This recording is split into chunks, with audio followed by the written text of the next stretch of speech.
Hay un continente entero al que durante siglos el mundo occidental miró con condescendencia, con ignorancia, con la arrogancia de quien cree que la historia solo ocurre en ciertos lugares y entre cierta gente.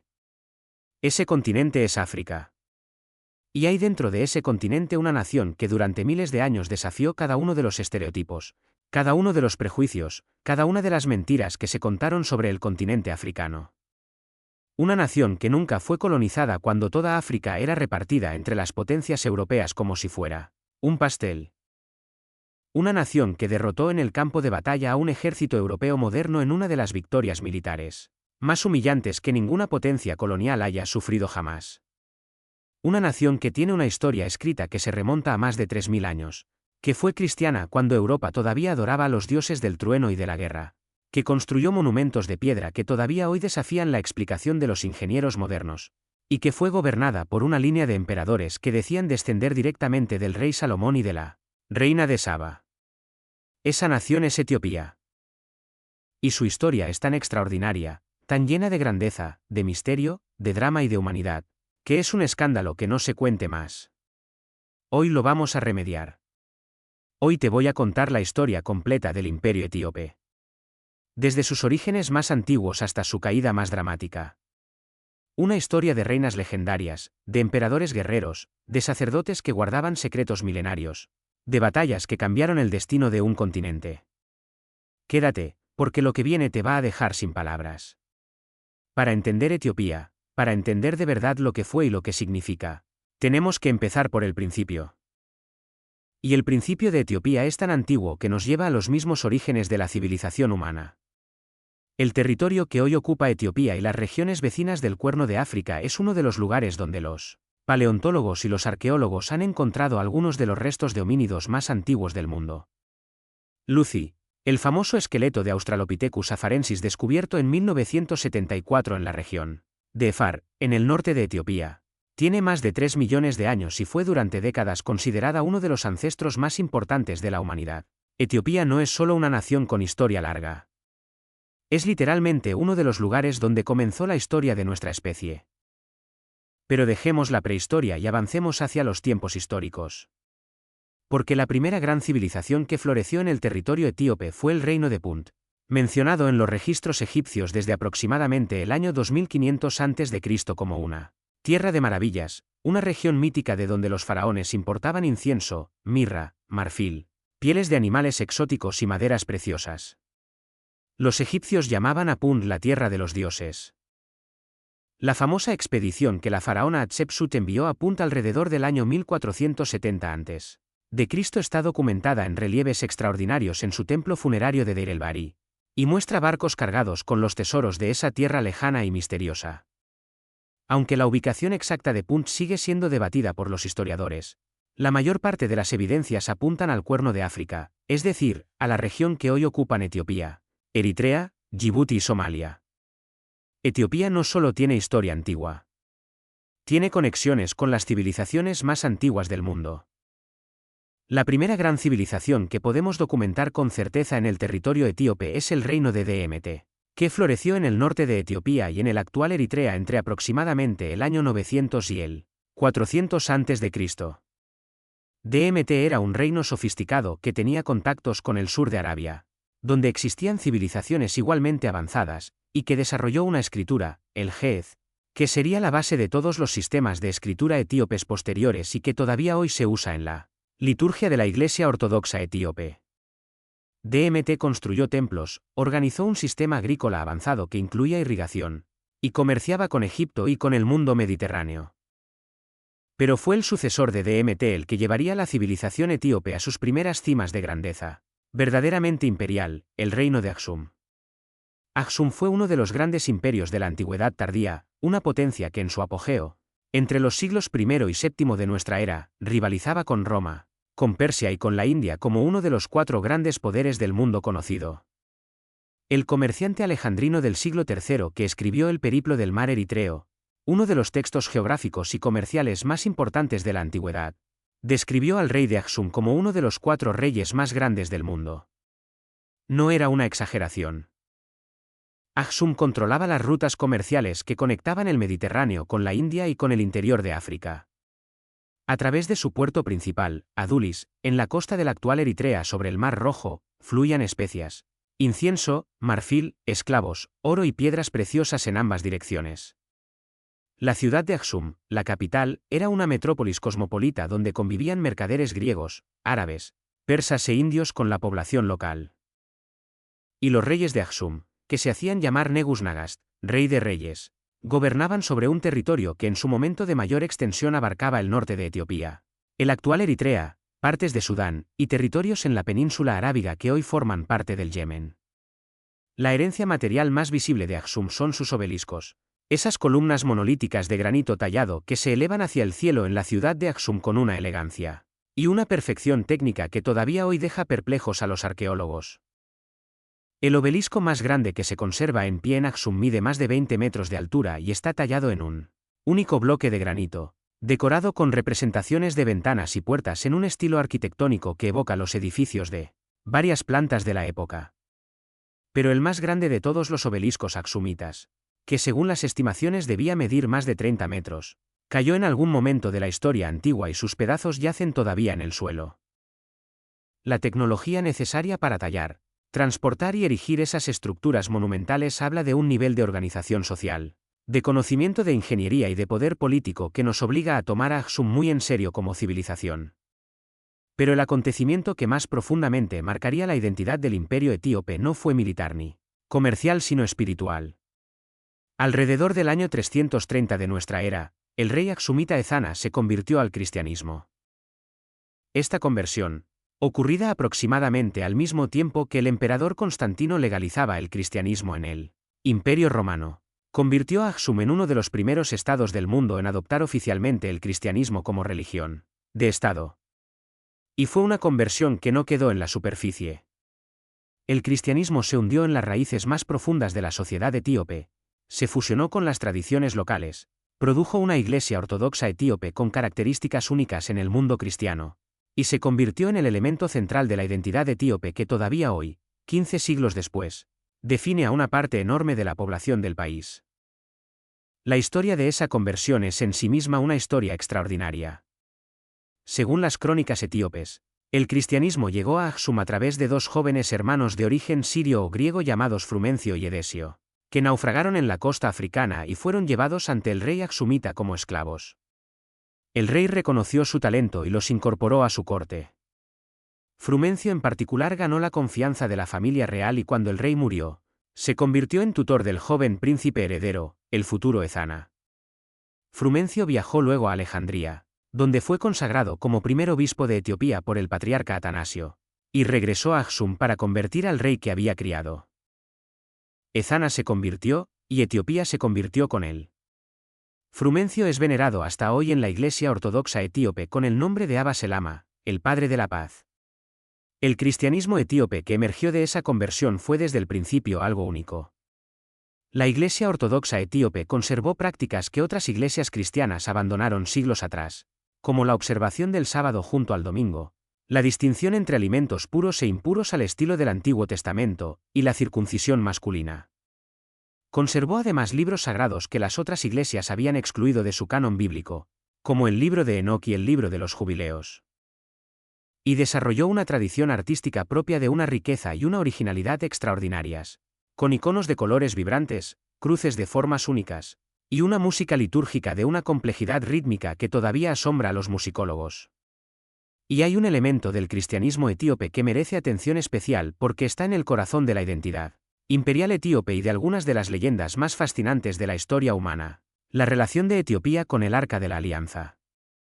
Según la tradición etíope, el Arca de la Alianza, el cofre sagrado que según el Antiguo Testamento contenía las tablas de la ley que Dios entregó a Moisés en el monte Sinaí, no fue destruida ni perdida como creen otras tradiciones. Fue llevada a Etiopía por Meneliki, el hijo del rey Salomón y de la reina de Saba, durante su visita a Jerusalén, y desde entonces reposa en una capilla especial en la ciudad de Aksum, guardada por un monje que es el único ser humano en el mundo autorizado a verla. Esta afirmación, que es un artículo de fe para la Iglesia Ortodoxa etíope y para millones de etíopes, no puede ser verificada por ningún investigador externo porque nadie ajeno al guardián designado tiene acceso a la capilla. Pero su existencia como creencia central dice algo profundo sobre la identidad etíope. Este es un pueblo que se considera a sí mismo como el guardián de los secretos más sagrados de la humanidad, heredero de una alianza divina que se remonta a los mismos orígenes del monoteísmo. Y es precisamente esa creencia la que nos lleva a la leyenda fundacional del imperio etíope, la historia que los etíopes cuentan sobre sus propios orígenes y que está recogida en el Kebra Nagast, el libro de la gloria de los reyes, uno de los textos más importantes de la literatura etíope. El Kebra Nagast narra la historia de la reina de Saba, a quien los etíopes llaman Maqueda, su viaje a Jerusalén para visitar al rey Salomón cuya sabiduría había llegado a sus oídos, el hijo que concibió con Salomón, al que llamaron Menelik, y el regreso de Menelik a Etiopía llevando consigo el arca de la alianza. Según esta tradición, Menelik fue el primero de la dinastía salomoniana, la línea de emperadores que reclamaba descender directamente del rey Salomón y que gobernaría Etiopía, con algunas interrupciones, durante prácticamente 3000 años, hasta la deposición del último emperador Haile Selassie en 1974. Esta reclamación de descendencia salomoniana no era solo un cuento de leyendas. Era la base de la legitimidad política del imperio etíope. El Negus Nagast, el rey de reyes, gobernaba no solo porque tenía el poder militar para hacerlo, sino porque era el heredero de una línea sagrada, que conectaba el trono etíope con el propio Dios a través de Salomón y de David. Era una pretensión de legitimidad, de una audacia y de una potencia simbólica que pocas monarquías en la historia humana han podido igualar. El imperio aksumita comenzó a declinar a partir del siglo VII de nuestra era, en parte debido al ascenso del Islam, que cambió las rutas comerciales del Mar Rojo y redujo el comercio que había sido el motor económico de Aksum, y en parte por presiones militares desde el norte. La capital se desplazó hacia el sur y el interior, y el imperio entró en un periodo de fragmentación y de contracción territorial. Pero la tradición cultural y religiosa aksumita sobrevivió y siguió siendo el núcleo de la identidad etíope a lo largo de los siglos oscuros que siguieron. Fue en esos siglos, aproximadamente entre el año 900 y el 1270, cuando otra dinastía gobernó el centro de Etiopía, la dinastía Zagwe. Los Zagwe no eran de linaje salomoniano y su legitimidad fue siempre cuestionada por los sectores más tradicionales de la sociedad etíope. Pero dejaron un legado arquitectónico que es uno de los más asombrosos de toda la historia humana. Las iglesias talladas en la roca de la Libela son 11 templos excavados directamente en la roca volcánica rojiza de las montañas del norte de Etiopía, construidas durante el reinado del rey Lalibela a principios del siglo XIII, y que constituyen uno de los conjuntos arquitectónicos más extraordinarios del mundo. La iglesia de Bete Giorgis, la casa de San Jorge, es un cubo perfecto excavado en la roca hasta una profundidad de 12 metros, con una cruz griega tallada en su techo que se ve desde arriba como un sello divino estampado en la tierra. El conjunto completo de la Libela es hoy patrimonio de la humanidad y recibe cada año a decenas de miles de peregrinos que van a rezar en los mismos templos donde rezaron sus antepasados hace 800 años.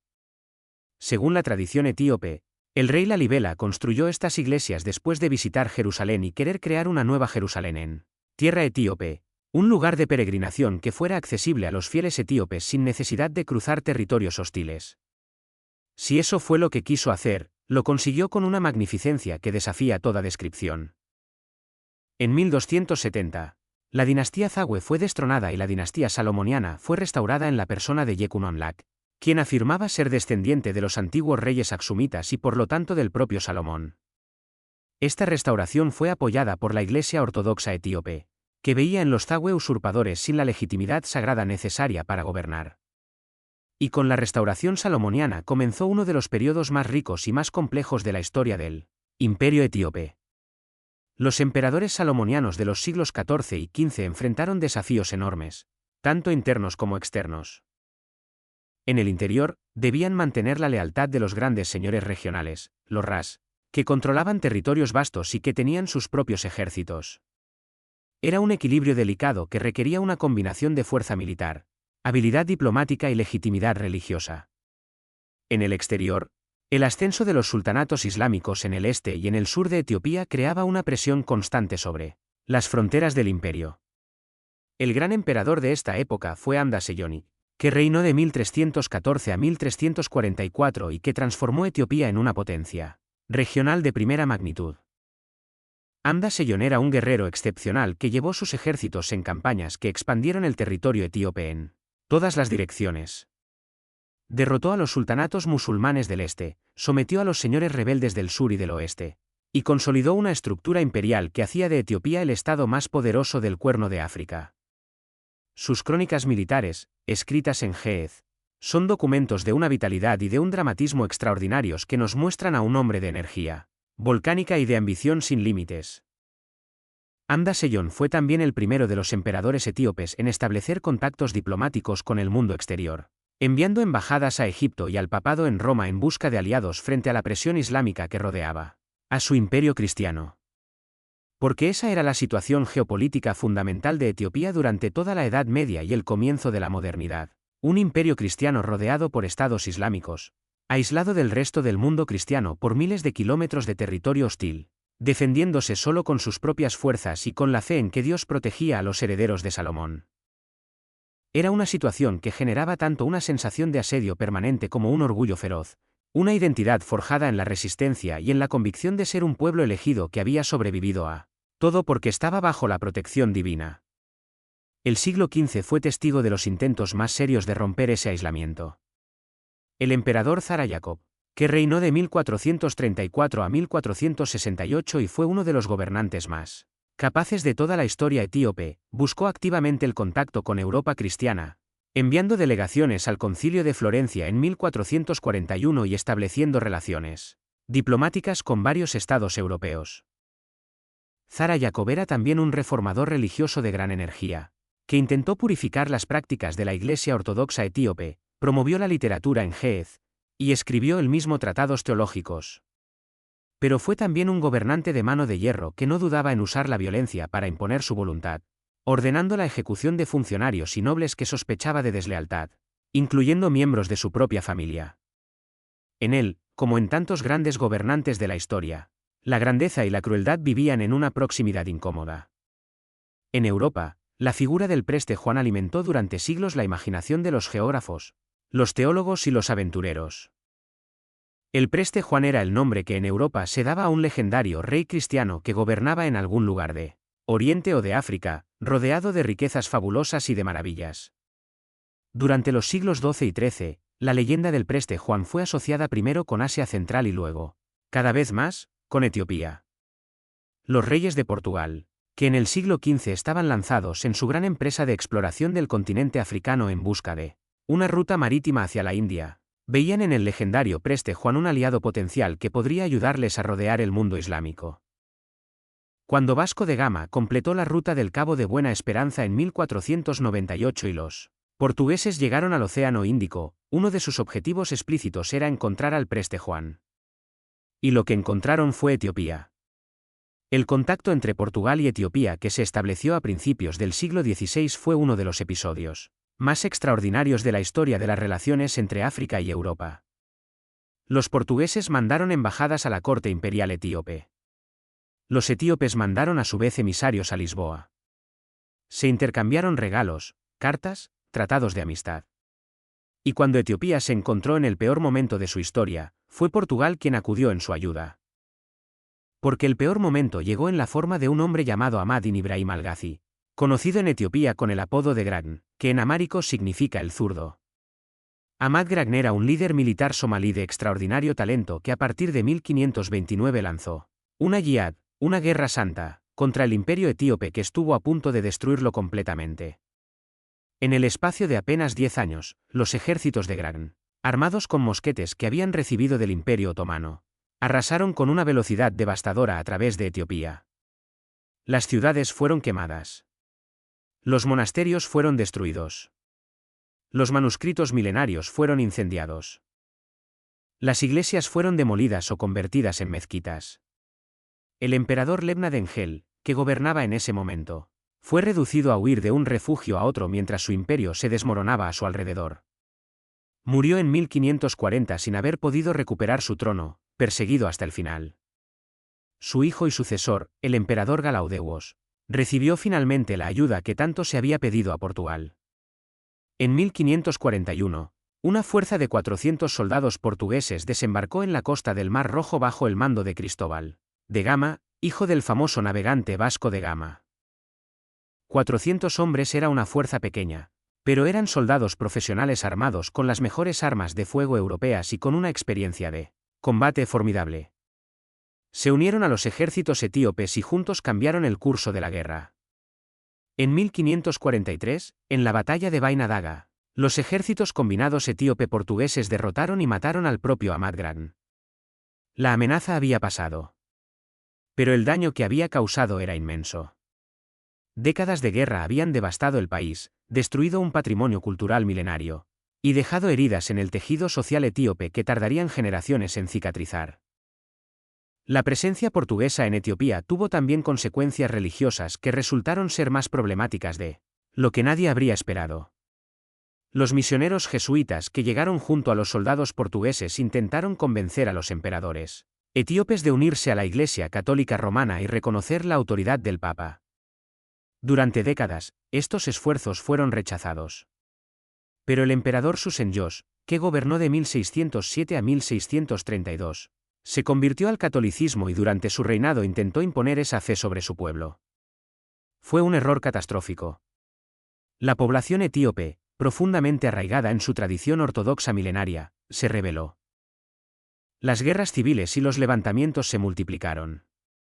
Finalmente, Susenyos abdicó en favor de su hijo Fasilides, que inmediatamente restauró la Iglesia ortodoxa, expulsó a los jesuitas y cerró Etiopía a los extranjeros durante casi 2 siglos. La experiencia había sido tan traumática que la desconfianza hacia las influencias extranjeras quedaría grabada profundamente en la psique etíope. Fasilides fundó también una nueva capital, Gondar, que se convirtió en el centro político y cultural del imperio durante los siglos XVII y XVIII. Gondar fue una ciudad de palacetes y castillos construidos en un estilo que mezclaba las tradiciones etíopes con influencias portuguesas e indias, una arquitectura única que todavía puede verse en las ruinas que se conservan en la actual ciudad de Gondar. Fue también una época de florecimiento artístico, con pinturas murales, manuscritos iluminados y música litúrgica que alcanzaron niveles de refinamiento extraordinarios. Pero el siglo XVIII trajo consigo un nuevo periodo de debilidad del poder imperial central. En lo que los historiadores llaman la era de los príncipes, o Zemene Mesafint, los grandes señores regionales, los Ras, capturaron el control efectivo del gobierno y redujeron a los emperadores a figuras decorativas sin poder real. Era un periodo de fragmentación, de guerras civiles recurrentes, de intrigas palaciegas y de debilidad que hacía del imperio etíope una sombra de lo que había sido. Los emperadores reinaban pero no gobernaban. Los Ras luchaban entre sí por el control del Estado mientras el país se desangraba en conflictos internos. Fue necesario un hombre de una energía y una determinación extraordinarias para poner fin a ese periodo de debilidad y relanzar el imperio etíope como potencia regional. Ese hombre fue Kasa Hailú, un aventurero de origen relativamente humilde que en la década de 1840 comenzó a construir un ejército personal con el que fue derrotando uno a los grandes señores regionales. Era valiente hasta la temeridad, brillante como estratega, y tenía una visión clara de lo que quería: unificar Etiopía bajo un poder central fuerte y modernizar el país para hacerlo competitivo en un mundo que estaba cambiando rápidamente. En 1855, Kasa Hailú fue coronado emperador con el nombre de Teodros II, Tewodros en amárico, y comenzó uno de los reinados más dramáticos de toda la historia etíope. Teodros II era un hombre de contradicciones fascinantes. Era sinceramente religioso y genuinamente interesado en el bienestar de su pueblo, pero podía ser también brutal y despiadado con quienes se le oponían. Tenía una visión modernizadora que incluía la construcción de carreteras, la reforma del ejército, la reducción de la esclavitud y el establecimiento de una administración centralizada, pero carecía de los recursos y a veces de la paciencia necesarios para llevar esas reformas a cabo de manera sistemática. Y en sus últimos años, bajo la presión de las rebeliones internas y de los conflictos con las potencias extranjeras, su carácter se oscureció de manera progresiva. El conflicto con Gran Bretaña que terminó destruyendo a Teodros comenzó de la manera más absurda que uno pueda imaginar, con una carta sin respuesta. En 1862, Teodros envió una carta a la reina Victoria proponiéndole una alianza contra los que él consideraba sus enemigos comunes, particularmente el Imperio Otomano y Egipto. La carta nunca recibió respuesta oficial, probablemente por negligencia burocrática más que por intención deliberada. Teodros, que interpretó el silencio como un insulto, Tomó como rehenes a varios ciudadanos británicos que se encontraban en Etiopía, incluyendo al cónsul británico. Gran Bretaña respondió enviando una expedición militar al mando del general Robert Napier con un ejército de 32.000 hombres, incluyendo soldados indios, elefantes de carga y la logística más sofisticada que el ejército británico podía desplegar en esa época. En abril de 1868, las fuerzas de Napier llegaron a la fortaleza de Magdala donde Teodros había hecho su última resistencia. El ejército etíope fue derrotado en combate. Y Teodros II, antes de que los británicos pudieran capturarlo, tomó la pistola que el propio gobierno británico le había regalado años antes como muestra de amistad y se disparó en la boca. Murió solo, en la cima de su fortaleza, negándose a convertirse en prisionero. Fue el final de un hombre extraordinario, destruido por sus propias contradicciones y por las circunstancias implacables que lo rodearon. Pero el imperio etíope no murió con Teodros. Después de un breve periodo de lucha por la sucesión, emergió como nuevo emperador Joanes IV, un hombre igualmente formidable que tuvo que enfrentar amenazas en múltiples frentes simultáneamente, los egipcios desde el norte, los mahdistas sudaneses desde el oeste, y los italianos que comenzaban a establecer su presencia colonial en la costa del Mar Rojo.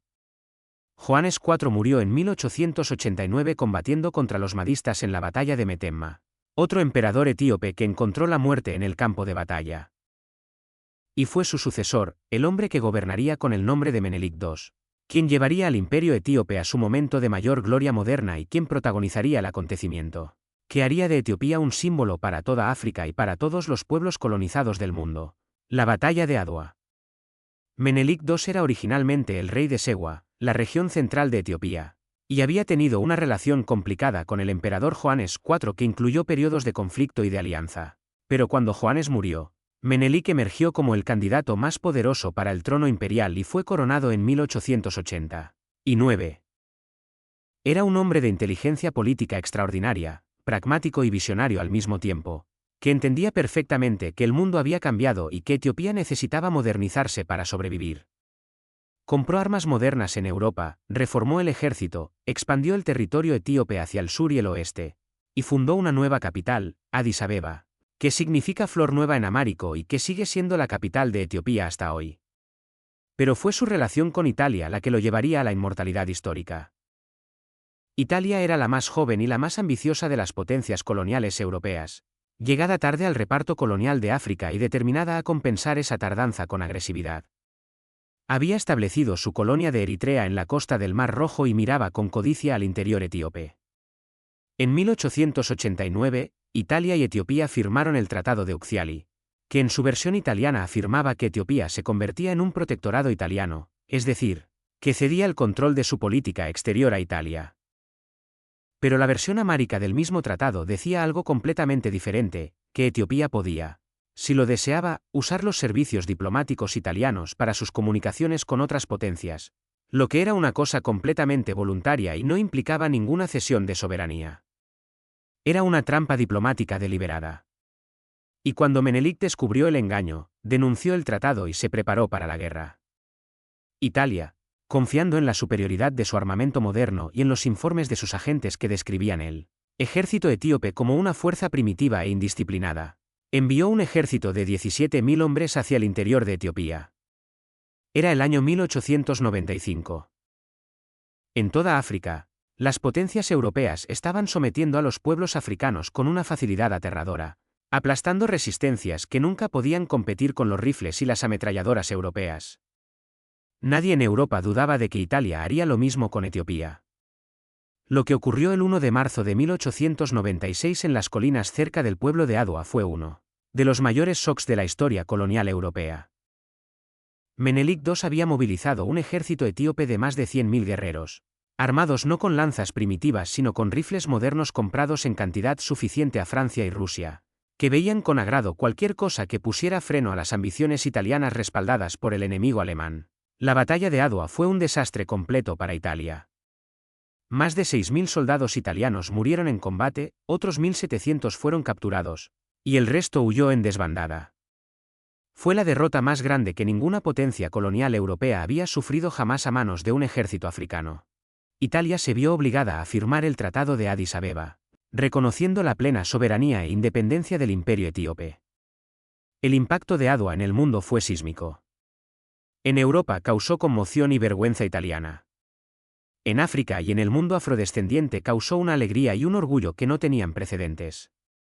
Etiopía se convirtió de la noche a la mañana en el símbolo de la dignidad africana, en la prueba viviente de que los pueblos africanos podían resistir y vencer al colonialismo europeo. La bandera etíope, con sus colores verde, amarillo y rojo, fue adoptada como símbolo de liberación por movimientos independentistas africanos en todo el continente. Y décadas más tarde, cuando el movimiento Rastafari surgió en Jamaica en los años 30 del siglo XX, eligió a Etiopía y a su emperador como el centro de su fe y de su identidad cultural, convirtiendo a Haile Selassie en una figura casi divina para millones de personas en todo el mundo. Todo eso arrancó en Adwa. Todo eso arrancó el día en que Menelik II y sus guerreros demostraron que África podía decir no. El sucesor de Menelik II fue, después de un periodo de transición complicado, el hombre que se convertiría en el último emperador de Etiopía y en una de las figuras más fascinantes y más controvertidas del siglo XX, Rastafari Makonnen, que fue coronado en 1930 con el nombre de Haile Selassie y que significa poder de la Trinidad. Su título completo era tan largo y tan elaborado que llenaba un párrafo entero: Rey de Reyes, Señor de Señores, León conquistador de la tribu de Judá, elegido de Dios. Era el descendiente directo, según la tradición, de Menelik y por lo tanto del rey Salomón. Era el último de la dinastía salomoniana. Y era un hombre de una complejidad política y humana que desafiaba cualquier categoría simple. Haile Selassie modernizó Etiopía de maneras que habrían parecido imposibles apenas una generación antes. Introdujo la primera constitución escrita del país en 1931. Abolió formalmente la esclavitud. Creó el primer parlamento etíope. Estableció escuelas modernas, hospitales, infraestructuras. Llevó a Etiopía a la Sociedad de Naciones, el organismo internacional precursor de las Naciones Unidas. Hizo de Etiopía un actor reconocido en la diplomacia internacional. Pero en 1935, la historia volvió a llamar a la puerta de Etiopía con la violencia más brutal. Mussolini, el dictador fascista italiano que quería vengar la humillación de Adwa 40 años antes y construir un imperio colonial italiano en África, invadió Etiopía con un ejército moderno que usó armas químicas, gas mostaza y gas fosgeno, contra la población civil y contra los guerreros etíopes que combatían sin protección contra esos agentes. Fue una guerra de una brutalidad que escandalizó a la opinión pública mundial. Haile Selassie fue a Ginebra a dirigirse personalmente a la Sociedad de Naciones, en un discurso que pasó a la historia, para pedir socorro. Nadie respondió. Las grandes potencias miraron hacia otro lado. En 1936, los italianos tomaron Addis Abeba y Haile Selassie partió al exilio en Gran Bretaña. Pero la resistencia etíope nunca cesó completamente. Los guerrilleros Arbegnoch, los patriotas, continuaron combatiendo en las montañas y en los bosques durante los 5 años de ocupación italiana. Y cuando en 1941, en el contexto de la Segunda Guerra Mundial, las fuerzas británicas y las fuerzas etíopes libres atacaron desde Sudán y Somalia, los italianos fueron derrotados en pocos meses. El 5 de mayo de 1941, exactamente 5 años después de que los italianos hubieran tomado la ciudad, Haile Selassie entró de nuevo en Addis Abeba. Etiopía era libre de nuevo. Los años siguientes fueron de reconstrucción y de nuevos desafíos. Haile Selassie se convirtió en una figura de enorme prestigio en el escenario internacional, especialmente en el contexto de la descolonización de África. Fue uno de los fundadores de la Organización para la Unidad Africana en 1963, cuya sede se estableció en Addis Abeba, y se convirtió en un símbolo del panafricanismo y de la dignidad continental africana. Pero dentro de Etiopía, su régimen se fue haciendo cada vez más autoritario y más resistente a los cambios que el país necesitaba. La reforma agraria fue bloqueada. La hambruna de 1973, que mató a cientos de miles de personas en la región de Boyo mientras el gobierno trataba de ocultarla al mundo, fue la gota que desbordó el vaso. En 1974, una junta militar conocida como el DER derrocó a Haile Selassie. El anciano emperador, que tenía 82 años, fue detenido en su palacio y trasladado a los cuarteles militares. El 27 de agosto de 1975, según las confesiones posteriores de miembros del DER, fue estrangulado en su celda. Su cuerpo fue enterrado secretamente debajo de una letrina en el Palacio Imperial, donde permaneció durante casi 20 años hasta que fue descubierto y trasladado en 1992. La dinastía salomoniana, que según la tradición había gobernado Etiopía durante 3000 años, había llegado a su fin de la manera más sórdida y más miserable que uno pudiera imaginar. Y sin embargo, la historia de Etiopía no terminó ahí. Nunca termina ahí. Porque Etiopía es uno de esos países que parecen indestructibles, que sobreviven a todo, que resurgen de cada catástrofe con una vitalidad que desafía la lógica. El régimen del Derg, que gobernó con una brutalidad feroz durante casi 20 años bajo el liderazgo de Mengistu Haile Mariam, fue finalmente derrocado en 1991 por una coalición de fuerzas rebeldes. La democracia llegó de manera imperfecta e incompleta, como llega siempre a los países que han vivido siglos de autocracia. Las guerras y los conflictos continuaron, incluyendo la devastadora guerra con Eritrea de finales de los 90. Las hambrunas volvieron. Los problemas de un país de más de 100 millones de habitantes, con decenas de grupos étnicos diferentes, con una geografía extrema y con una historia de desigualdad profunda, no tienen soluciones simples ni rápidas. Pero Etiopía sigue en pie. Sus iglesias milenarias siguen recibiendo peregrinos. Sus monasterios guardando manuscritos en Ge'ez que son patrimonio de toda la humanidad. Sus obeliscos aksumitas señalando hacia el cielo. La ciudad de Addis Abeba, que era una aldea hace 130 años, es hoy una metrópolis de más de 5 millones de habitantes y la sede de la Unión Africana.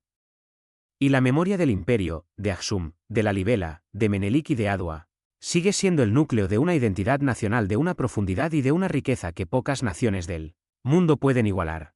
Pero para entender verdaderamente la profundidad de lo que fue el imperio etíope, necesitamos detenernos en aspectos de su civilización que raramente aparecen en los grandes relatos históricos, y que sin embargo nos dicen mucho sobre cómo era vivir dentro de ese mundo extraordinario. Necesitamos hablar de su literatura, de su música, de su sistema social, de sus tradiciones guerreras, de la manera en que ese pueblo construyó una identidad tan sólida que ni las invasiones, ni las hambrunas, ni los siglos de aislamiento pudieron romperla. Empecemos por la lengua. El Ge'ez, la lengua litúrgica de la Iglesia Ortodoxa etíope, es uno de los tesoros más extraordinarios de la historia lingüística humana. Es una lengua semítica, emparentada con el árabe y el hebreo, que dejó de usarse como lengua cotidiana hace más de 1000 años pero que sobrevivió durante todo ese tiempo como lengua de la liturgia, de la teología y de la alta cultura. Los monjes etíopes copiaron durante siglos en Ge'ez manuscritos de una belleza visual que quita el aliento, con ilustraciones en colores vivos que mezclaban la tradición pictórica etíope con influencias copto-egipcias y bizantinas. Muchos de esos manuscritos contienen textos que en otras tradiciones se perdieron hace siglos. El libro de Enoc, por ejemplo, un texto apócrifo del judaísmo antiguo que narra las visiones del patriarca Enoc sobre el mundo celestial y que fue enormemente influyente en el judaísmo y el cristianismo tempranos, se conservó completo únicamente en Ge'ez durante siglos. Cuando los eruditos europeos del siglo XVIII comenzaron a estudiar ese texto, tuvieron que hacerlo a través de las copias etíopes porque en ningún otro lugar del mundo había sobrevivido completo. Etiopía fue durante siglos la guardiana involuntaria de textos que el resto del mundo cristiano había dejado perder. La tradición literaria etíope en Ge'ez y luego en amárico produjo obras de una riqueza y de una variedad extraordinarias. Los Kibra Nagast, los libros de gloria, eran textos que celebraban la grandeza de los emperadores en un lenguaje de una pompa y de una elaboración que recuerda a los grandes textos épicos de otras tradiciones. Las crónicas imperiales, escritas por cronistas que acompañaban a los emperadores en sus campañas, son documentos históricos de enorme valor pero también obras literarias de considerable mérito, con descripciones de batallas, de paisajes, de personajes y de dramas políticos que se leen con el placer de una buena novela. Y la poesía religiosa etíope, especialmente el género conocido como N, que es una forma de poesía litúrgica de una complejidad técnica extraordinaria que se compone e improvisa en el contexto de las celebraciones de la Iglesia, es una tradición viva que todavía hoy practica una comunidad de poetas y de sacerdotes formados en las escuelas de los grandes monasterios. Hablemos de esos monasterios, porque son uno de los elementos más fascinantes y menos conocidos de la civilización etíope. Los monasterios etíopes no son simplemente lugares de retiro espiritual. Son centros de preservación cultural de una importancia que no tiene paralelo en África y que pocos lugares del mundo pueden igualar. El monasterio de Debre Damo, fundado según la tradición por uno de los 9 santos. Los misioneros sirios que llegaron a Etiopía en el siglo VI y consolidaron la evangelización del país. Se asienta en la cima de una meseta de paredes verticales en el norte de Etiopía y solo es accesible subiéndose por una cuerda de cuero. Dentro de esa fortaleza natural viven todavía hoy monjes que siguen la misma regla que sus predecesores han seguido durante 15 siglos. El monasterio de la Libela guarda en sus salas manuscritos que datan del siglo XII. El de Debre Libanos, fundado por el gran santo etíope Tekle Aymanot en el siglo XIII, fue durante siglos el centro espiritual más importante del imperio, el lugar donde los emperadores venían a recibir la bendición antes de las grandes campañas militares y donde los grandes debates teológicos que sacudían a la iglesia etíope encontraban su resolución. La figura de Tekle Aymanot merece detenerse en ella porque encarna algo característico de la espiritualidad etíope que resulta difícil de encontrar en otras tradiciones religiosas.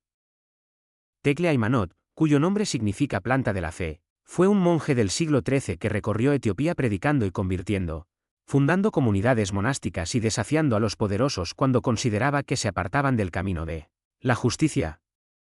Según la geografía etíope, Tekle Aymanot pasó 29 años de pie en oración, en una sola pierna, con los brazos extendidos en forma de cruz, hasta que la pierna que usaba se atrofió y se le cayó. Desde entonces es representado en los iconos etíopes con 6 alas y solo una pierna, una imagen que no tiene ningún equivalente en el arte religioso de ninguna otra tradición cristiana y que habla de la manera tan original y tan radical en que la espiritualidad etíope absorbió e interpretó la herencia cristiana. La relación entre la Iglesia y el Estado en el imperio etíope fue durante siglos una de las características más definitorias de esa civilización. El Abuna, el patriarca de la Iglesia ortodoxa etíope, era durante la mayor parte de la historia imperial un clérigo egipcio enviado por el patriarca de Alejandría, lo que creaba una dependencia formal de la Iglesia etíope respecto de la egipcia que fue fuente de tensiones, pero también de riqueza cultural al mantener a Etiopía conectada con el mundo cristiano copto del norte de África. Fue solo en 1959 cuando la Iglesia ortodoxa etíope se volvió completamente autocéfala, es decir, gobernada por sus propios patriarcas elegidos en el seno de la propia Iglesia etíope. Pero durante todos esos siglos de dependencia formal, la realidad era que la Iglesia etíope había desarrollado una teología, una liturgia, una espiritualidad y un arte tan propios y tan distintivos que la conexión con Alejandría era más nominal que real. Era una institución profundamente etíope que había absorbido las influencias externas y las había transformado en algo completamente propio.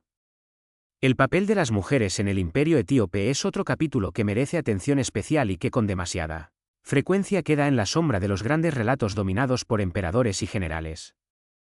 Porque la historia etíope está llena de mujeres de carácter extraordinario que ejercieron un poder real, tanto en la esfera religiosa como en la política. La propia reina de Saba, Maqueda, es la figura fundacional de toda la tradición imperial etíope.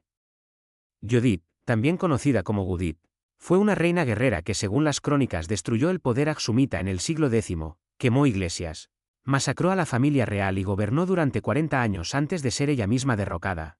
Una figura histórica cuya existencia sigue siendo debatida por los historiadores pero cuya presencia en la memoria etíope es indestructible.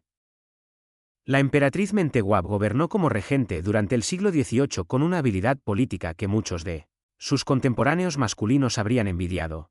Y fue también una mecenas de las artes y de la construcción que dejó una huella visible en la ciudad de Gondar. Y en tiempos más recientes, la emperatriz Seditu fue la primera mujer que gobernó Etiopía con el título pleno de emperatriz, reinando de 1916 a 1930, aunque compartiendo el poder con el joven Rastafari que sería su sucesor. La tradición guerrera etíope es otro elemento fundamental de esa identidad que no puede ignorarse. El ejército etíope, o más bien los ejércitos etíopes porque eran en realidad una coalición de fuerzas regionales bajo el mando supremo del Negus, tenían características propias que los distinguían de los ejércitos de otras partes del mundo. Los guerreros etíopes de las clases dirigentes, los que cabalgaban a caballo y llevaban los escudos de cuero de hipopótamo que eran símbolo de su estatus, desarrollaron una cultura del valor personal que se manifestaba en rituales antes de la batalla, en canciones de guerra, en la costumbre de portar como trofeo la mejilla derecha de los enemigos abatidos en combate, una práctica que escandalizaba a los observadores extranjeros pero que dentro de la lógica guerrera etíope tenía un significado preciso de valentía y de honor. Los guerreros etíopes eran también conocidos por su extraordinaria resistencia física, capaces de marchar durante días sin descanso por terrenos montañosos que habrían agotado a soldados de cualquier otro ejército del mundo. Y tenían una relación con la guerra que era al mismo tiempo pragmática y casi mística, enmarcada en la convicción de que combatían en defensa de su fe y de su tierra elegida por Dios, lo que les daba una motivación que trascendía la simple disciplina militar. Hay un aspecto de la historia etíope que resulta particularmente relevante para entender el mundo contemporáneo, y que con frecuencia se pasa por alto: el papel de Etiopía en la configuración de la identidad africana moderna. Hemos mencionado ya que la victoria de Adwa convirtió a Etiopía en un símbolo de dignidad africana y de resistencia al colonialismo. Pero esa influencia fue mucho más profunda y más duradera de lo que generalmente se reconoce. Los colores de la bandera etíope, el verde, el amarillo y el rojo, fueron adoptados por decenas de naciones africanas cuando accedieron a la independencia en los años 50 y 60 del siglo XX.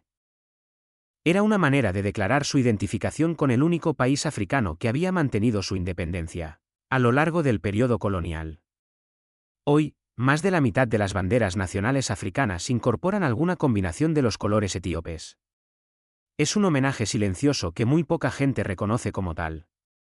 El movimiento Rastafari, que surgió en Jamaica en los años 30 del siglo XX y que con el tiempo se extendió por todo el mundo caribeño, afroamericano y más allá, fue una respuesta directa a la coronación de Haile Selassie en 1930.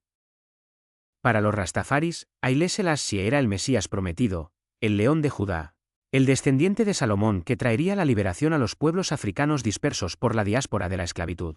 Etiopía, en la teología Rastafari, era la tierra prometida, el lugar al que los africanos de la diáspora volverían algún día.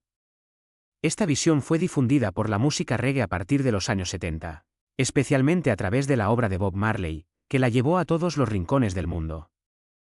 El resultado es que hoy hay millones de personas en Jamaica, en Brasil, en Estados Unidos, en Europa, en África, en Asia, que tienen una conexión espiritual y cultural con Etiopía que surgió directamente de la historia imperial etíope. Es uno de los legados más inesperados y más fascinantes de ese imperio milenario. La ciudad de Aksum, esa joya arqueológica del norte de Etiopía, merece también que nos detengamos en ella con más detalle. Porque Aksum no es solo un conjunto de ruinas impresionantes. Es un lugar vivo, un centro de peregrinación, un punto donde el pasado y el presente de Etiopía se tocan de manera que resulta casi sobrenatural para quien lo visita. La iglesia de Santa María de Sion, que según la tradición alberga el Arca de la Alianza en su capilla adyacente, es el lugar más sagrado del cristianismo etíope. Cada año, en la fiesta de Tinkat, la Epifanía etíope, miles de peregrinos llegan a Aksum desde todos los rincones del país para celebrar. Los sacerdotes sacan en procesión réplicas del arca, las tabots, envueltas en telas bordadas, y las llevan entre cantos, danzas y el sonido de los sistros y los tambores en una celebración que tiene una energía y una alegría que no tienen equivalente en ninguna otra tradición cristiana del mundo. Es una experiencia que los que la han vivido describen como uno de los momentos más poderosos que han conocido en su vida. La gastronomía etíope es otro legado vivo de esa civilización milenaria que hoy se disfruta en restaurantes de todo el mundo. El injera, ese panácimo esponjoso hecho de tez, un cereal autóctono de las tierras altas etíopes que tiene una historia cultivada de más de 5000 años, es la base de toda la cocina etíope. Se extiende sobre una bandeja grande y sobre él se disponen los diferentes guisos, los bats, hechos de lentejas, de garbanzos, de pollo, de ternera, especiados con berbere, esa mezcla de chiles y especias que es el alma de la cocina etíope. Se come con las manos, arrancando pedazos de injera para recoger los guisos, en un acto que tiene una dimensión comunitaria y social muy profunda porque en la cultura etíope compartir el injera es un gesto de amistad y de confianza que va mucho más allá de la simple alimentación. El café, esa bebida que hoy es el lubricante del mundo moderno, tiene sus raíces en Etiopía. La región de Kaffa, en el suroeste etíope, es el lugar de origen del café, y la ceremonia etíope del café, en la que los granos se tuestan, se muelen y se preparan en un ritual elaborado que puede durar horas y que está lleno de simbolismo social. Es una de las tradiciones más bellas y más características de esa cultura. El paisaje físico de Etiopía es en sí mismo un personaje de esta historia que no puede ignorarse. Las tierras altas etíopes, esa masa montañosa de volcanes extintos, mesetas cortadas por gargantas profundísimas, valles fértiles y cimas nevadas, forman uno de los entornos geográficos más dramáticos y más hermosos del mundo. El Cuerno de África, con su variedad de ecosistemas que va desde los desiertos del Mar Rojo hasta las selvas tropicales del oeste, desde las estepas áridas del sur hasta los campos de cultivo de las tierras altas, alberga una biodiversidad extraordinaria que incluye decenas de especies endémicas que no existen en ningún otro lugar del mundo. El lobo etíope, el gato montés de las tierras altas, el ibis de crin, el gelada, ese babuino de pecho rojo que vive en las cimas de las montañas y que tiene comportamientos sociales de una complejidad que asombra a los primatólogos, son solo algunos de los animales únicos de Etiopía. Y ese paisaje extraordinario no es solo un telón de fondo de la historia etíope. Es parte de su esencia. Las montañas de Etiopía fueron durante siglos su mejor defensa, haciendo prácticamente imposible para cualquier ejército invasor el control del interior del país. Fueron también la fuente de su identidad más profunda, el marco físico dentro del cual se forjó ese carácter etíope de resistencia, de orgullo y de conexión con la tierra que tanto admiraron quienes los conocieron. Y hay un último capítulo de la historia etíope que necesitamos contar antes de llegar al cierre, porque es un capítulo que habla de la Etiopía más reciente y que conecta todo ese pasado milenario con el presente del país. Después de la caída del régimen del Derg en 1991, Etiopía entró en un periodo de transformación política compleja que continúa hasta hoy. El país adoptó un sistema federal basado en las identidades étnicas de sus diferentes regiones, un experimento político que buscaba resolver el problema de la diversidad etíope pero que ha generado sus propias tensiones y sus propios conflictos. La guerra con Eritrea de 1998 a 2000 fue un conflicto devastador que costó decenas de miles de vidas y que dejó relaciones entre los dos países en un estado de hostilidad congelada durante 20 años. El conflicto en la región de Tigray que estalló en 2020 fue una de las guerras más mortíferas del siglo XXI, con atrocidades documentadas de todos los bandos y con consecuencias humanitarias de una gravedad que la comunidad internacional tardó demasiado en reconocer. Y sin embargo, en medio de todos esos conflictos y de todas esas dificultades, Etiopía sigue siendo uno de los países más fascinantes, más complejos y más llenos de vida del mundo. Su economía ha crecido a tasas extraordinarias en las últimas 2 décadas, convirtiéndose en una de las más dinámicas de África. Su población, que supera ya los 120 millones de habitantes, la convierte en el segundo país más poblado del continente. Addis Abeba es hoy una ciudad de rascacielos, de universidades, de museos, de restaurantes y de una vida cultural vibrante que convive con la pobreza y con los desafíos de una sociedad en transformación acelerada. Y en los monasterios de Lalibela, de Aksum, de Debre Damo, los monjes siguen copiando manuscritos en Ge'ez, siguen cantando las mismas liturgias que cantaron sus predecesores hace 15 siglos, siguen guardando la llama de una civilización que ha sobrevivido a todo lo que el mundo le ha lanzado. Esa es quizás la lección más profunda que el imperio etíope tiene para enseñarnos. No solo la lección de la resistencia militar, encarnada en Adwa.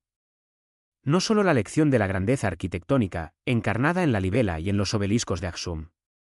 No solo la lección de la sofisticación cultural, encarnada en los manuscritos iluminados y en la poesía N. Sino la lección de la continuidad. La lección de que es posible construir una identidad tan profunda, tan arraigada en la historia y en la fe y en la tierra, que ninguna invasión, ninguna hambruna, ningún régimen tiránico, ningún siglo de aislamiento pueda destruirla completamente. Es una lección que los etíopes han tenido que aprender una y otra vez a lo largo de 3000 años de historia. Y que todavía hoy, en pleno siglo XXI, siguen demostrando con su supervivencia.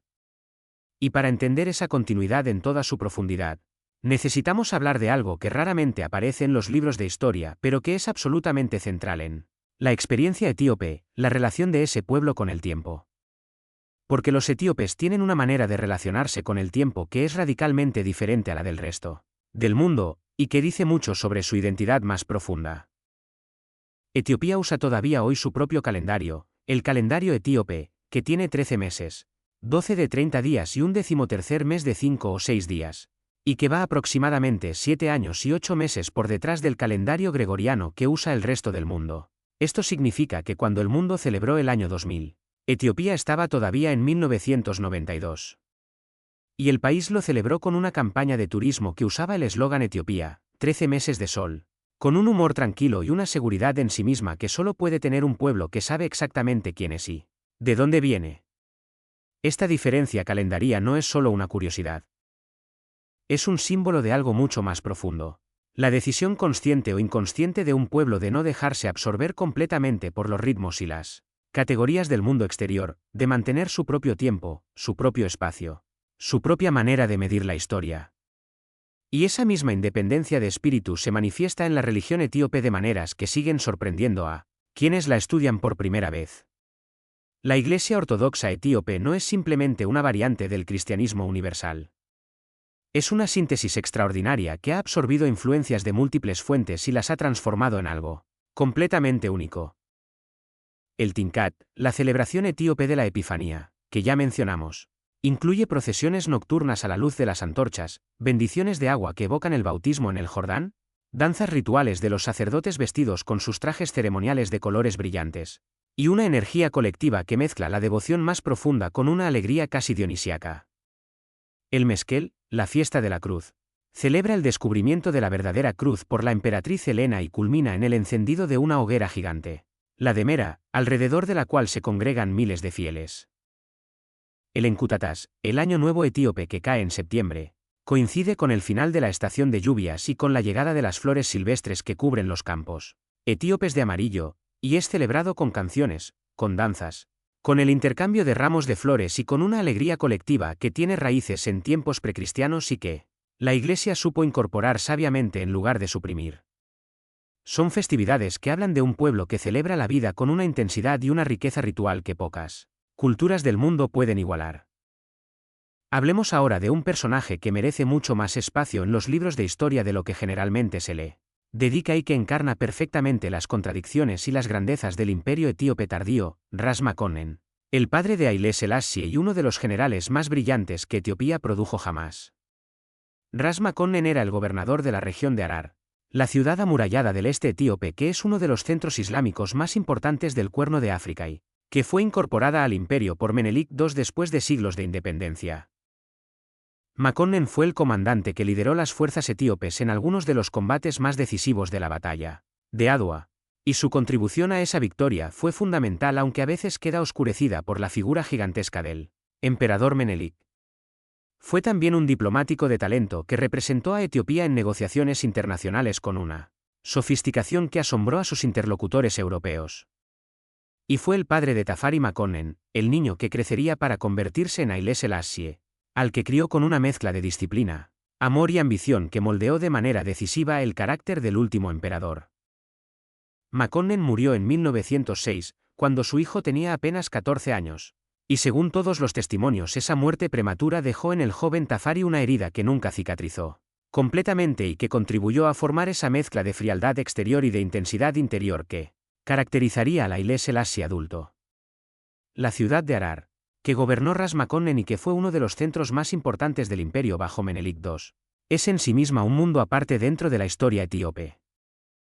Harar es una ciudad amurallada de calles estrechas y casas pintadas de colores, con una arquitectura que mezcla influencias africanas, islámicas e indias, y que fue declarada Patrimonio de la Humanidad por la UNESCO. Es el cuarto lugar más sagrado del Islam después de la Meca, Medina y Jerusalén, con más de 80 mezquitas dentro de sus murallas. Y tiene una de las tradiciones más extrañas y más fascinantes de toda África, la alimentación nocturna de las hienas. Cada noche, en un ritual que se remonta a siglos atrás, un hombre conocido como el alimentador de hienas sale a las afueras de las murallas de la ciudad y llama a las hienas salvajes por sus nombres. Las hienas, que en el resto del mundo son animales temidos y evitados, se acercan dócilmente y comen de su mano. La tradición dice que este ritual comenzó hace siglos, en una época de hambruna, para evitar que las hienas entraran a la ciudad a atacar a las personas, y que desde entonces la coexistencia entre los harerinos y las hienas se ha convertido en parte de la identidad de la ciudad. Es una imagen que resume algo esencial de la civilización etíope: la capacidad de encontrar maneras de convivir con lo que en otros lugares se considera indomable e incompatible. El sistema de educación tradicional etíope es otro aspecto de esa civilización que merece atención especial. Durante siglos, la educación en Etiopía fue monopolio casi exclusivo de la Iglesia, y seguía un sistema de 4 niveles que comenzaba con el aprendizaje del alfabeto Ge'ez y la lectura de los salmos. Continuaba con el estudio de los cánticos litúrgicos y de las lecturas bíblicas, avanzaba hacia el estudio de la poesía N y de la teología, y culminaba en el estudio de los comentarios bíblicos más avanzados, el Zik, que solo un puñado de eruditos llegaba a dominar completamente. Este proceso podía durar décadas. Un estudiante que quisiera alcanzar el nivel más alto de conocimiento teológico podía pasar 30 o 40 años moviéndose de monasterio en monasterio, estudiando con los maestros más avanzados de cada disciplina, viviendo en la pobreza más absoluta y dependiendo de la caridad de los fieles para sobrevivir. Era un sistema de educación que valoraba el conocimiento por sí mismo, que no prometía recompensas materiales sino solo la profundidad del entendimiento y el respeto de la comunidad. Y producía eruditos de una profundidad y de una originalidad que asombraban a los pocos académicos occidentales que tuvieron contacto con ellos. Junto a ese sistema eclesiástico existía también la tradición oral, que era el sistema de transmisión del conocimiento para la inmensa mayoría de la población que no tenía acceso a la educación eclesiástica formal. Los azmari, los poetas y músicos ambulantes etíopes, eran los depositarios y los transmisores de la memoria colectiva del pueblo. Recorrían el país con sus masincos, el violín de una sola cuerda característico de la música etíope, componiendo e improvisando canciones que hablaban de los grandes eventos históricos, de los amores y los sufrimientos cotidianos, de la belleza de la tierra y de las injusticias de los poderosos.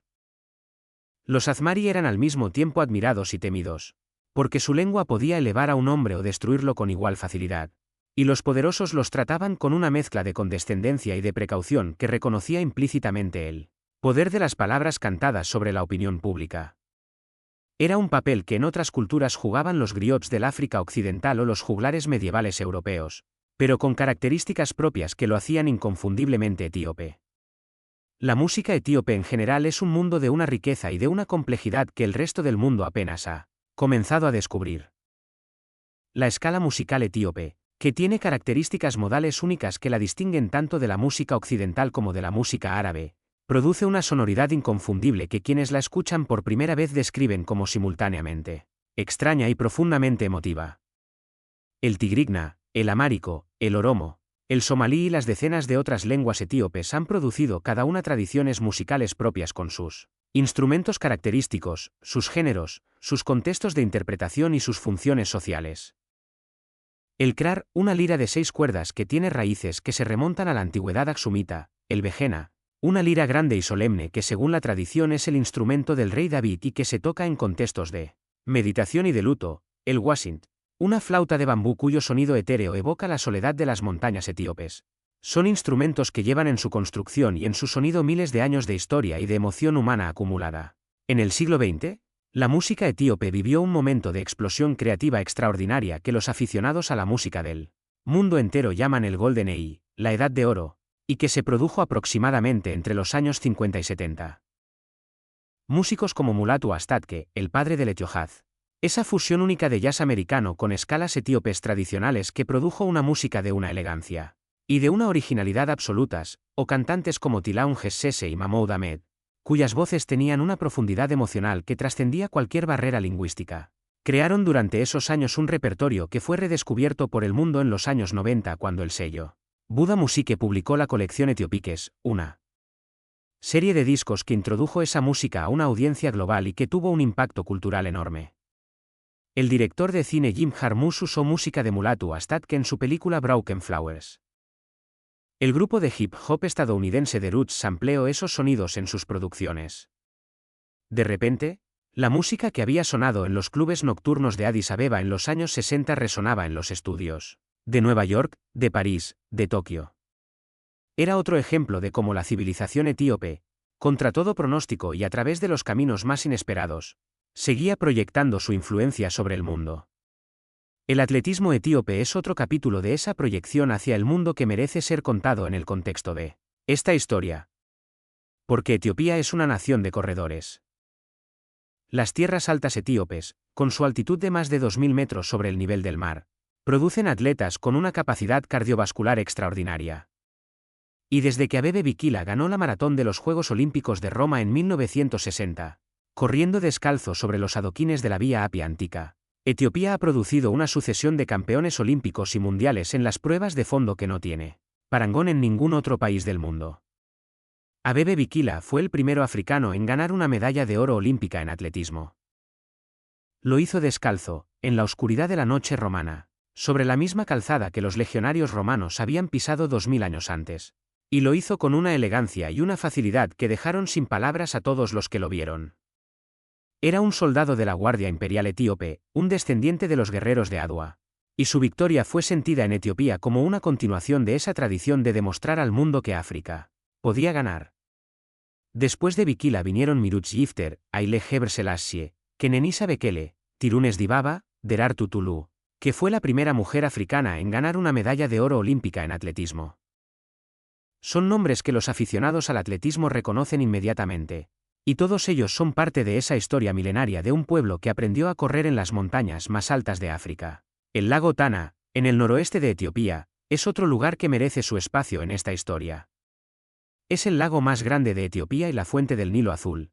Ese río que junto al Nilo Blanco forma el Gran Nilo que fertilizó la civilización egipcia durante milenios. La ironía de la historia es que el Nilo, ese río que los egipcios consideraban el corazón de su civilización y el regalo de sus dioses, tiene su origen en las tierras altas etíopes, en la lluvia que cae sobre las montañas de Etiopía y que desciende a través de gargantas espectaculares hasta el lago Tana y de ahí hacia el norte, hacia Sudán y Egipto. Los etíopes han sido siempre conscientes de ese poder sobre el agua del Nilo, y en más de una ocasión los emperadores etíopes amenazaron con desviar el curso del río para castigar a los egipcios cuando las relaciones entre los dos países se deterioraban. Era una amenaza que los egipcios tomaban muy en serio. Y en el siglo XXI, la construcción de la gran presa del Renacimiento etíope en el Nilo Azul ha convertido esa vieja tensión histórica en uno de los conflictos geopolíticos más importantes de África, con implicaciones que van mucho más allá de las fronteras de los dos países involucrados. El agua del Nilo Azul, que los faraones consideraban un regalo divino, es hoy el centro de una disputa que conecta el pasado más remoto de África con los desafíos más urgentes de su presente. Las islas del lago Tana son también un tesoro que el mundo apenas conoce. Distribuidas por las aguas del lago hay decenas de monasterios e iglesias que fueron fundados entre los siglos XIII y XVII y que conservan en su interior pinturas murales, manuscritos iluminados, cruces de oro y objetos litúrgicos de un valor histórico y artístico incalculable. Algunos de esos monasterios están construidos sobre islas que solo son accesibles en barca, lo que los ha protegido durante siglos de los saqueos y las destrucciones que asolaron otras partes del patrimonio etíope. Las pinturas del monasterio de Ura-Kidan Emeret, con sus representaciones de los santos etíopes, de la Virgen María, de las batallas del Antiguo Testamento, en colores que siguen siendo vibrantes después de 4 o 5 siglos, son obras de arte de una fuerza expresiva que no tiene nada que envidiar a los grandes maestros del Renacimiento europeo que pintaban en la misma época. Son prácticamente desconocidas fuera de Etiopía. Son otro secreto que ese país extraordinario guarda en su interior, esperando a ser descubierto por un mundo que todavía no ha terminado de entender la profundidad de lo que Etiopía tiene para ofrecerle. Y hay una última historia que quiero contarte antes del cierre, porque es una historia que resume todo lo que hemos dicho sobre la identidad etíope de una manera que ningún análisis histórico puede igualar. Es la historia de los Beta Israel, los judíos etíopes, conocidos también como falasas, aunque ese término tiene connotaciones peyorativas en amárico. Los Beta Israel son una comunidad judía que vive en Etiopía desde tiempos inmemoriales y que durante siglos vivió en el noroeste del país, en la región cercana al lago Tana, practicando una forma de judaísmo basada exclusivamente en el Antiguo Testamento y sin conocimiento del Talmud, lo que sugiere que su separación del judaísmo principal ocurrió antes de que ese texto fundamental del judaísmo rabínico fuera compilado. Su origen es debatido. Algunos historiadores creen que son descendientes de judíos que llegaron a Etiopía en tiempos bíblicos, quizás en el contexto de la misma historia de Salomón y la reina de Saba que funda la tradición imperial etíope. Otros creen que son etíopes que en algún momento de la historia antigua adoptaron el judaísmo. Lo que es indiscutible es que durante siglos vivieron en Etiopía como una comunidad separada, practicando su fe en condiciones de aislamiento casi total del resto del mundo judío, sin saber si existían otros judíos en el mundo, manteniendo sus tradiciones con una fidelidad que asombró a los primeros investigadores que los contactaron en el siglo XIX.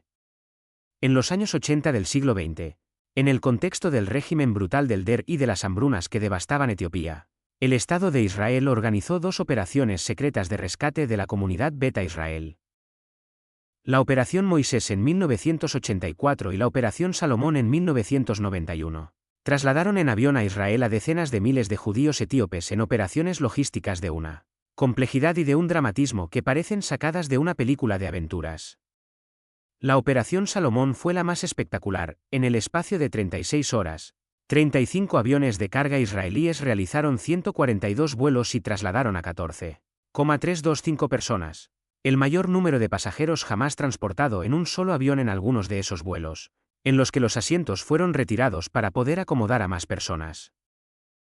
Según los reportes de los tripulantes, varios bebés nacieron durante los vuelos, literalmente en el aire entre Etiopía e Israel, como si la historia quisiera subrayar con ese gesto la continuidad de una tradición que conectaba el reino de Salomón con el Estado moderno de Israel a través de los 3000 años de historia del imperio etíope.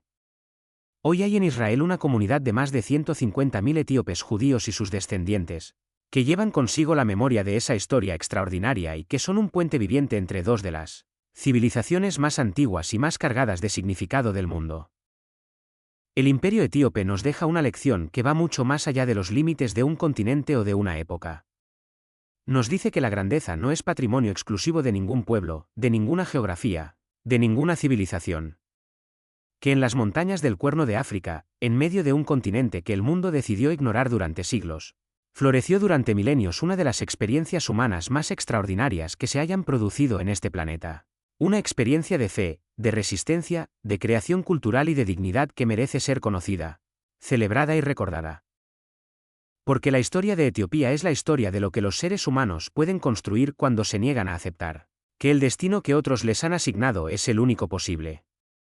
Es la historia de un pueblo que durante 3000 años miró al mundo a los ojos y dijo, aquí estamos. Y aquí seguiremos. Y lo que más asombra, después de todo lo que les hemos contado hoy, es que tenían razón. Eso es todo por hoy. Si esta historia te llegó, si aprendiste algo nuevo, si te quedaste hasta el final, ya sabes lo que sigue. Nos vemos en el próximo vídeo.